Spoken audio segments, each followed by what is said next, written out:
Hello बच्चों, let's read this question. So this question says a block C of mass small m is moving with velocity v naught and collides elastically with a block A of mass small m and connected to another block B of mass 2m through a spring of spring constant k. At what value of k if x naught is the compression of the spring when velocity of A and B is same? Okay, if x naught is the compression of the spring when velocity of A and B are same. ठीक है, हमें पूछ रखा है ए और B की velocity क्या होगी आपकी सेम होगी। ठीक है, तो उस टाइम पर हमें क्या बताना है, के की वैल्यू यहाँ पर कैलकुलेट करके बतानी है। ठीक है, अब देखिए बच्चों हम इस क्वेश्चन को स्टार्ट करते हैं। तो इस क्वेश्चन का की कॉन्सेप्ट देखिए बच्चों हम क्या लिख सकते हैं, the key concept of this question इस कॉलिजन लिख लीजिए। क्या लिख सकते हैं आपका कॉलिजन या फिर इलास्टिक कॉलिजन लिख सकते हैं। क्या लिख सकते हैं आपका इलास्टिक कॉलिजन। की concept of this question is our elastic collision. ठीक है, ये क्या जाएगा आपका इस क्वेश्चन का आपका की कॉन्सेप्ट। ठीक है, अब देखिए बच्चों यहाँ पर आपका इलास्टिक कॉलिजन हो रहा है। ठीक है, तो यहाँ से हम देखिए क्या बता सकते हैं, सिचुएशन आपकी इस तरीके से है। यहाँ पर देखिए एक आपका ये आपकी एक स्मूथ सरफेस है। ठीक है, सरफेस स्मूथ है। ठीक है, कोई और फोर्स मेंशन नहीं तो उसका मतलब स्मूथ ही होगी। ठीक है, ये आपका स्मूथ सरफेस है। ये आपका एक ब्लॉक है। ये आपका क्या है, इसका मास ये सी ब्लॉक है। ठीक है, ये आपका वी कितनी वेलोसिटी से मूव कर रहा है, वी नॉट वेलोसिटी से मूव कर रहा है। ठीक है, जिसका मास एम के इक्वल है, is moving with velocity V naught and collide elastically with block A and B. ठीक है, यहाँ पर आपके दो ब्लॉक्स और हैं, ए और बी। ठीक है, ये आपका ब्लॉक ए है। ठीक है, ये आपका एक स्प्रिंग से कनेक्ट कर रखा है एक किसी एक दूसरे ब्लॉक से। ठीक है, ये आपका क्या है, दिस इज ब्लॉक बी, ये क्या आपका ब्लॉक बी है। ठीक है, इस तरीके से कनेक्टेड है।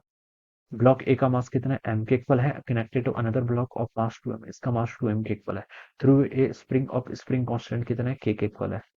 What is the value of K if X not is compression of the spring. ठीक है, किसी इंस्टेंट पे देखिए इसका कंप्रेशन कितना हो जाएगा, एक्स नॉट हो जाएगा। ठीक है, ये गिवन कर रखा है। Okay, when velocity of A and B same, जब ए और बी की वेलोसिटी क्या होगी, सेम। चलो देखिए, ये सिचुएशन देखिए आपकी कैसी है। ये देखिए आपका जो सी वाला ब्लॉक है, ये क्या करेगा आपके ए वाले ब्लॉक से, देखिए जब क्या करेगा, इससे कोलाइड करेगा। ठीक है, उस इंस्टेंट पर हम बता सकते हैं, देखिए इसका मास भी एम है।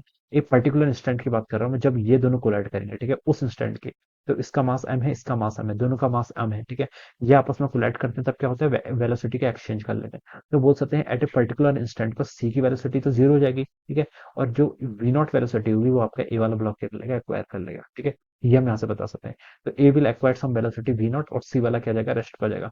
अब ये वेलोसिटी एक्वायर कर लेगा तो स्प्रिंग में क्या होगा, कंप्रेशन होगा, स्प्रिंग में कंप्रेशन होगा, उसके कारण 2m मास पर फोर्स लगेगा and it will start movement. ठीक है, तो एक इंस्टेंट ऐसा आएगा जब ये दोनों क्या करेंगे, आपके कॉमन वेलोसिटी से क्या करेंगे, आपका मूव करने लग जाएंगे। और कॉमन वेलोसिटी कितनी होगी, ये हम कंजर्वेशन मोमेंटम से बता सकते हैं। इनिशियल देखिए इसका मास m है, v नॉट इसकी वेलोसिटी है, प्लस इनिशियली ये सिस्टम पूरा तो इसकी जीरो हो जाएगी। ठीक है, ये लिख सकते हैं। ठीक है, फाइनली देखिए क्या होगा, एक इंस्टेंट पर जब इसे कोलाइड करेगा, m और 2m मास दोनों क्या करेंगे, कॉमन वेलोसिटी से मूव करेंगे। इस वेलोसिटी को मैंने मान लीजिए v लिख लिया, तो हम यहाँ से लिख सकते हैं एम वी नॉट किसके इक्वल हो जाएगा, 3m टाइम्स v के इक्वल, m से बच्चों m कैंसिल, और v की वैल्यू बच्चों आ गई यहाँ से आपकी कितनी, v नॉट बाई 3।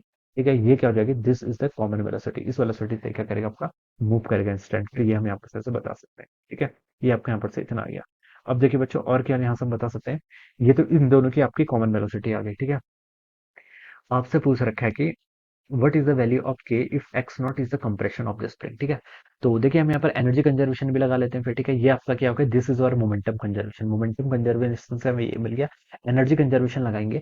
तो एनर्जी कंजर्वेशन से देखिए हम क्या बता सकते हैं, इनिशियली तो ये आपके सेपरेशन इनके बीच का देखिए, ये नेचुरल मतलब अपनी नेचुरल लेंथ पे थी तो कोई एनर्जी स्टोर नहीं थी। ठीक है, ये आपका मूव कर रहा था तो इसके पास तो काइनेटिक एनर्जी होगी। ठीक है, तो हम लिख सकते हैं इनिशियल काइनेटिक एनर्जी देखिए कितनी हो जाएगी आपकी, हाफ एम वी नॉट का स्क्वायर, और इसके पास काइनेटिक थी, इसके पास नहीं काइनेटिक है, पोटेंशियल है, तो वो जीरो हो जाएगा। ठीक है, सेकंड आफ्टर देखिए, जब ये दोनों common velocity V naught by 3 से मूव करेंगे। ठीक है, तो हम लिख सकते हैं उस केस में इनका काइनेटिक एनर्जी कितनी होगी, दोनों की देखिए वेलोसिटी कॉमन है तो हम यहाँ से मासेस को ऐड कर सकते हैं। तो 3m इंटू वेलोसिटी कितनी है आपकी, वी नॉट बाई 3, तो इससे आप लिख लीजिए वी नॉट बाई 3 का स्क्वायर, ये तो काइनेटिक एनर्जी आएगी, प्लस आपकी स्प्रिंग में कुछ कंप्रेशन होगा। ठीक है, वो आपको दे रखा है, देखिए वो क्वेश्चन में गिवन कर रखा है, if X not is the compression. ठीक है, एक्स नॉट कंप्रेशन पे हमें यहाँ पर बताना है, तो ये आपका यहाँ पर से इतना आ जाएगा। ठीक है, अब बच्चों उसको सॉल्व कर लीजिए, ये कितना हो जाएगा, लेफ्ट साइड में हो जाएगा आपका हाफ एम वी नॉट का square, it is equal to, यहाँ से हमारा कितना कितना आ जाएगा, यहाँ से आपका 3m/2 ये हो गया, और वी नॉट का स्क्वायर बाय 9 ये आएगा, तो इसको आप लिख लीजिए यहाँ से 3m/2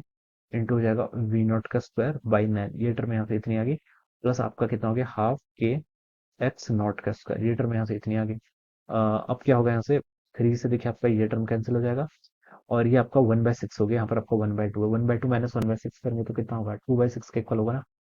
1/2 माइनस 1/6 करेंगे तो 2/6 आता है, 1/2 -1/6 करेंगे तो देखिए ये आपका 3/6 हो जाएगा, मैंने वहाँ 2/6 हो जाएगा, ठीक है। और 2/6 को हम कितना लिख सकते हैं, 1/3, और यहाँ पर आ जाएगा आपका एम वी नॉट का स्क्वायर, ठीक है। मैं इस कैसे सॉल्व कर रहा हूँ, ये हो जाएगा आपका हाफ के एक्स नॉट का स्क्वायर। तो और क्या टर्म कैंसिल हो रही है आपको सर पे यहाँ से क्या बताना है, के की वैल्यू बतानी है ना, तो के तो हम देखिए यहाँ पर से इजिली कैलकुलेट कर लेंगे आप। के की वैल्यू हो जाएगी यहाँ से आपका 2/3 तो ऐसे रहेगा, और ये हो जाएगा एम वी नॉट का स्क्वायर डिवाइडेड बाय क्या, एक्स नॉट का स्क्वायर। तो ये आपका क्या हो जाएगा, this is our spring constant. ये पूछा था हमसे। तो ये किससे मैच कर रहा है आपका, ये देखिए ऑप्शन डी से मैच कर रहा है, किससे मैच कर रहा है आपका, ऑप्शन डी से। तो we can say that option D will be the right answer of this question, ठीक है। तो इस तरीके से क्या करेंगे, इसको सॉल्व करेंगे। तो I hope you all understood this concept. All the best and thank you so much.